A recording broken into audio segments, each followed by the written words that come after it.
आज आपण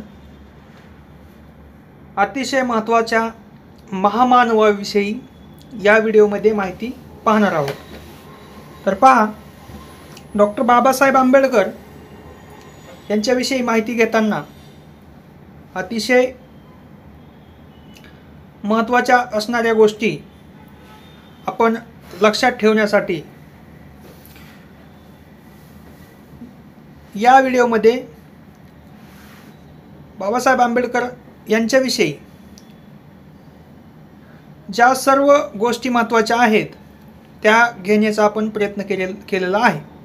जर या व्यतिरिक्त आपल्याला अगदी अतिशय महत्त्वाची गोष्ट एखादी वाटली तर तुम्ही आम्हाला कमेंट करू शकता।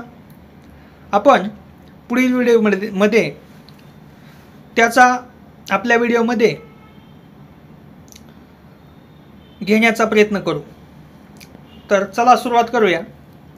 आधुनिक भारताचे निर्माते म्हणून डॉक्टर बाबासाहेब आंबेडकर यांना ओळखलं जातं। तर पहा,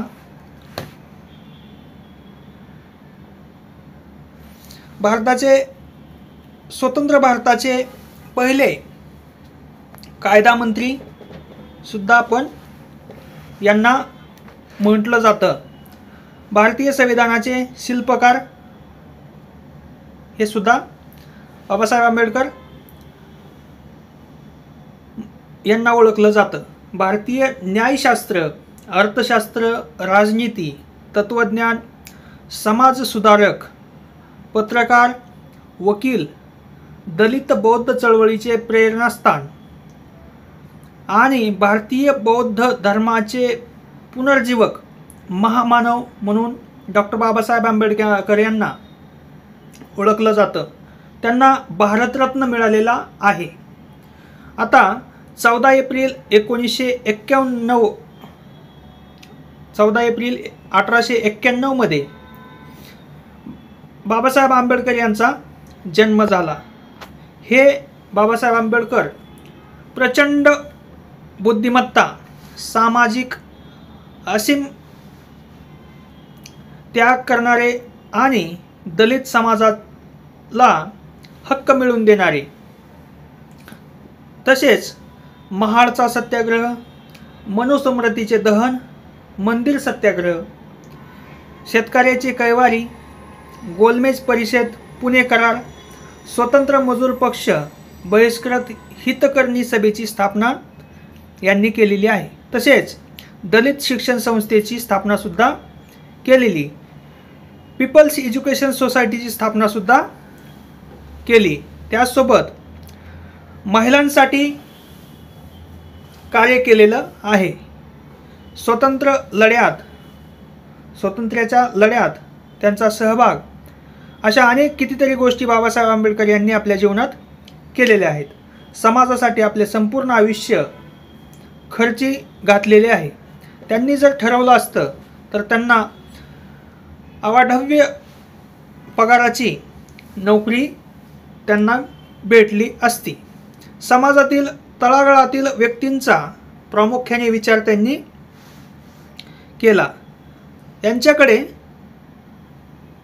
32 डिग्र्या होत्या।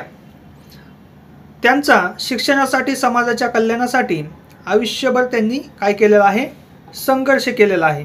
पुढे पहा, त्यांचं एक वाक्य होतं पहा, शिका, संघटित व्हा आणि संघर्ष करा, असा त्यांचा मंत्र होता। असामान्य कर्तृत्व गाजवणाऱ्या डॉक्टर बाबासाहेब आंबेडकर यांच्या चरित्राचा अगदी थोडक्यात आपण आढावा घेऊया। आता त्यांच्या जीवनाचा प्रारंभीचा काळ पहा।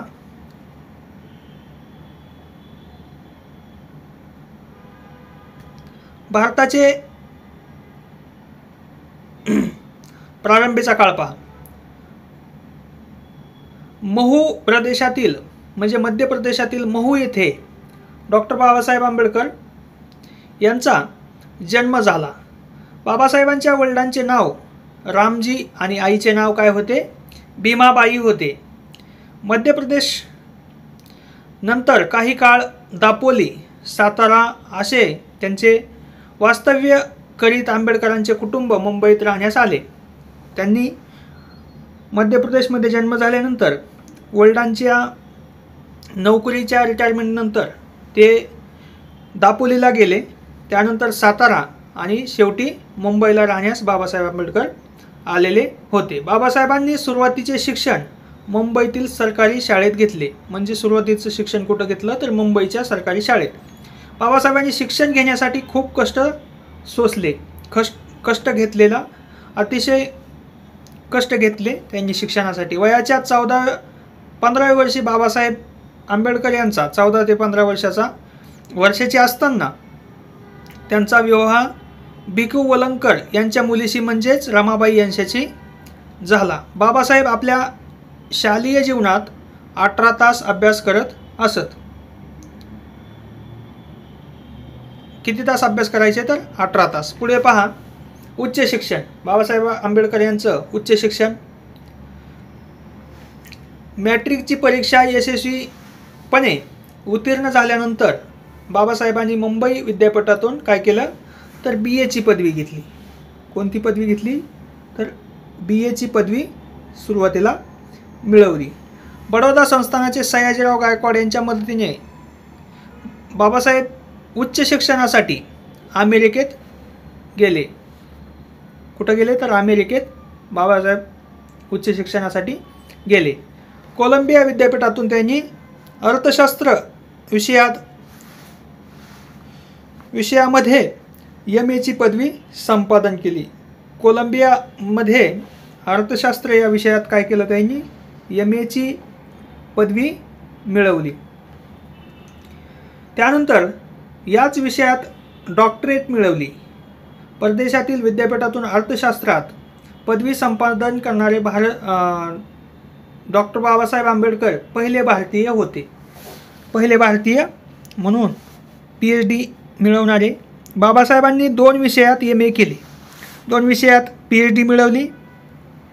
बार ॲक्ट लॉ आणि DSc पदवी त्यांनी घेतलेली होती.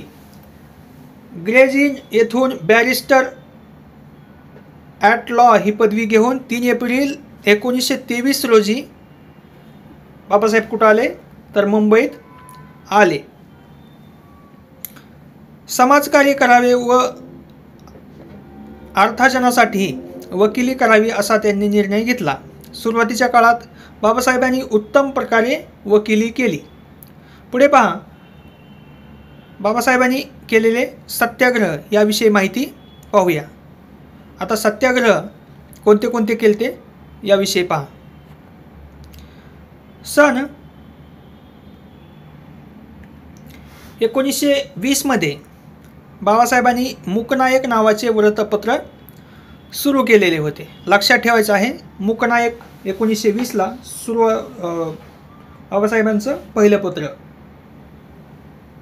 मूकनायक नावाचं. संपूर्ण देशात बहुसंख्य ठिकाणी अस्पृश्यांना सार्वजनिक पाणवठ्यावर पाणी भरण्याचा किंवा पिण्याचा अधिकार नव्हता.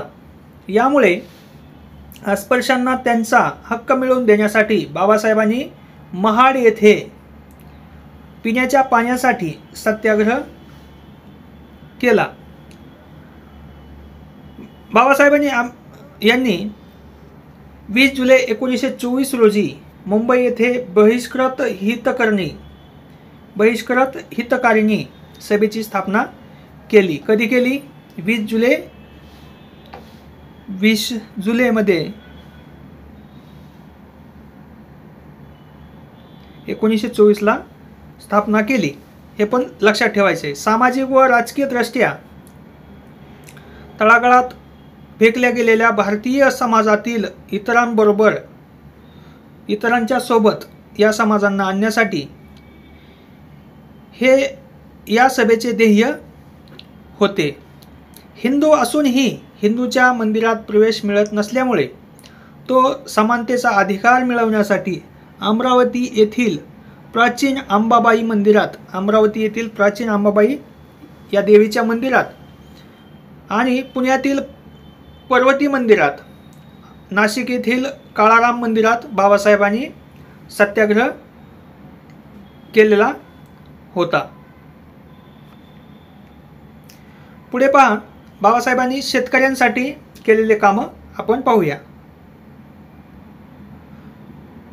बाबासाहेब म्हणायचे की शेतीला आपण उद्योग म्हणून बाबासाहेबांनी शेतीसाठी काम केले. शेतीला कसं पाहिजे, उद्योग मानून त्याचा आर्थिक विकास केला पाहिजे असं बाबासाहेबांचं म्हणणं होतं. आर्थिक स्रोत तळागाळापर्यंत झिरपणे म्हणजे ग्रामीण माणसाच्या मानसिकतेत सकारात्मक बदल घडतील असं बाबासाहेबांचं म्हणणं होतं. आर्थिक विषमता जितकी कमी होईल तितकी जातीय भेदभावाची दरी कमी होईल असे बाबासाहेबांना वाटत होते. डॉक्टर बाबासाहेब आंबेडकरांनी सर्वात महत्त्वाची संकल्पना मांडली ती शेतीसाठी. पहा कोणती संकल्पना मांडली. शेतीचे राष्ट्रीयकरण करण्याची त्यांनी संकल्पना, शेतीचे राष्ट्रीयकरण करण्याची संकल्पना त्यांनी मांडली. पीक पद्धतीत पाणी उपलब्धता, बांध बंदिस्ती, उत्पादकता वाढ आणि साठवण व्यवस्था, शेतमालाची विक्री, शेतमालाचे भाव या संदर्भात स्पष्ट नियम करावेत असे त्यांचे स्पष्ट मत होते. डॉक्टर बाबासाहेब आंबेडकर यांच्या काही संकल्पनातूनच कमाल जमीनधारक कायदा आणि सावकारी व खोती पद्धतींना प्रतिबंध करणारा कायदा निर्माण केला गेला. सामूहिक शेतीचे प्रणालीवर आधारित शेती महामंडळ, राज्यातील नद्यांच्या खोऱ्याची विभागणी व विकास तसेच जलसंवर्धन योजना अंमलात आणल्या. शासनाने याबाबतचे कायदे व नियम बनवले. यामागे डॉक्टर बाबासाहेब आंबेडकर यांचे विचार होते. पुढे आपण पाहूया इतर गोष्टी ज्या केल्या बाबासाहेबांनी याविषयी माहिती पाहूया. आता पहा, असामान्य कर्तृत्व. डॉक्टर बाबासाहेब आंबेडकर समग्र पीडित, शोषित व दलित यांचे प्रतिनिधी म्हणून लंडनच्या तिन्ही गोलमेज परिषदेला हजर होते.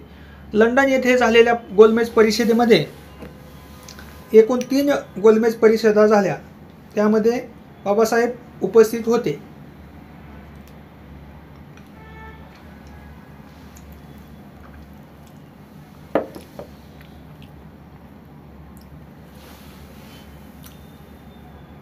स्वतंत्र भारताच्या राज्यघटनेत अस्पृश्यांचे हित संरक्षण करण्याच्या हेतूने त्यांनी इंडियन राउंडेबल कॉन्फरन्स मागण्या सादर केल्या. 1920ला अखेरीस डॉक्टर बाबासाहेब आंबेडकर दलितांचे राजकीय नेते बनले आणि 1932 रोजी ब्रिटिश मंत्रिमंडळाने पुणे करार मंजूर करून घेतला. कुणाकडून? ब्रिटिशाकडून.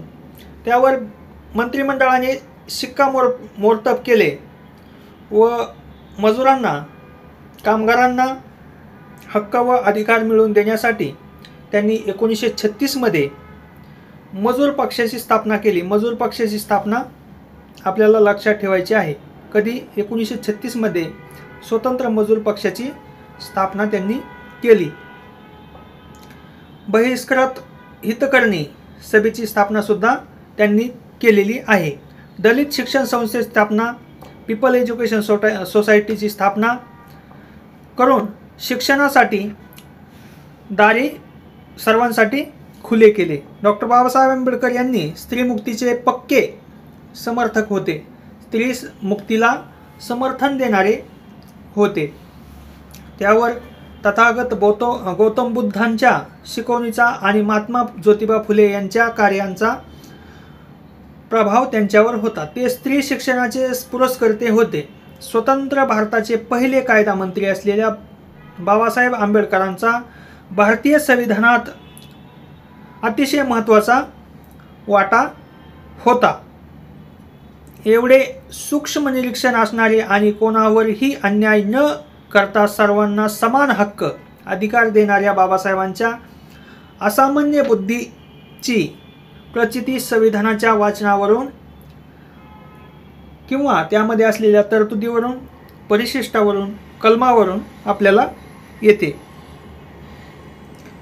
पुढे आपण पाहूया डॉक्टर बाबासाहेब आंबेडकर यांची धर्मांतरांची घोषणा.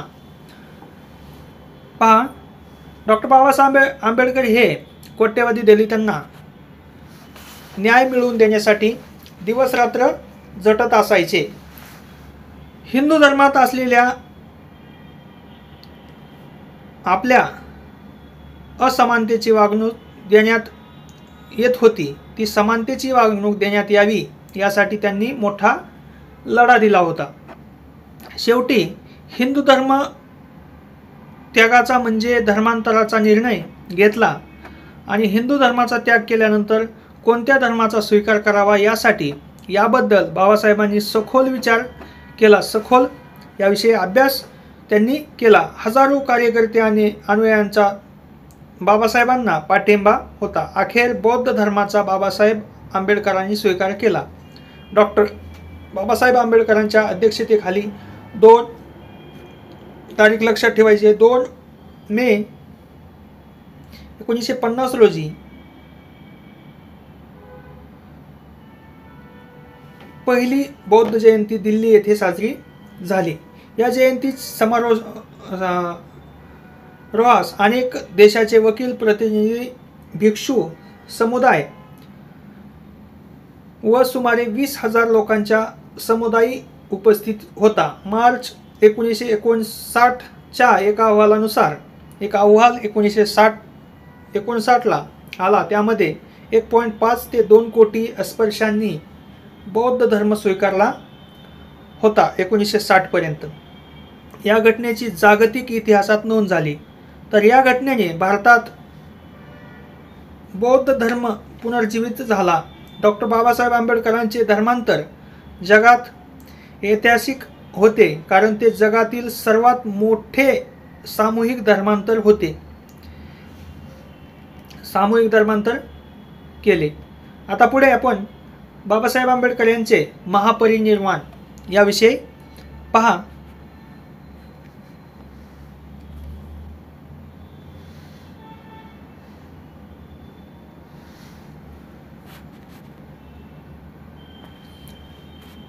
महापरिनिर्वाण नागपूर व चंद्रपूर येथील धर्मांतराचे कार्यक्रम संपवून आता धम्मचक्र पुन्हा एकदा गतिमान झालेले पाहून बाबासाहेब आंबेडकर दिल्लीला परतले, म्हणजे दिल्लीला गेले. 20 नोव्हेंबर 1956 मध्ये ते नेपाळमधील काठमांडू वर्ल्ड फेलोशिप ऑफ बुद्धिस्टच्या 4थ्या परिषदेस हजर होते. आपल्या परतीच्या प्रवासात त्यांनी बनारसमध्ये 2 भाषणे दिली आणि दिल्लीमध्ये त्यांनी विविध बौद्ध समारंभात भाग घेतला. राज्यसभेच्या अधिवेशनात सहभागी झालेले आणि आपल्या भगवान बुद्ध आणि कार्ल मार्क्स या पुस्तकाचे शेवटचे प्रकरण लिहून पूर्ण केले आणि 6 डिसेंबर 1956 रोजी दिल्लीला असलेल्या त्यांच्या निवासस्थानी त्यांचे महापरिनिर्वाण झाले. अशा प्रकारे आपण बाबासाहेब आंबेडकर यांच्या विषयी माहिती यामध्ये आपल्याला डिजिटल स्वरूपात व्हिडिओच्या मार्फत उपलब्ध करून देण्यात आलेली आहे. तर आपल्याला यामध्ये काही बदल किंवा काही नवीन माहिती सुचवायची असेल तर आपण कमेंट करून नक्की सांगू शकता. धन्यवाद.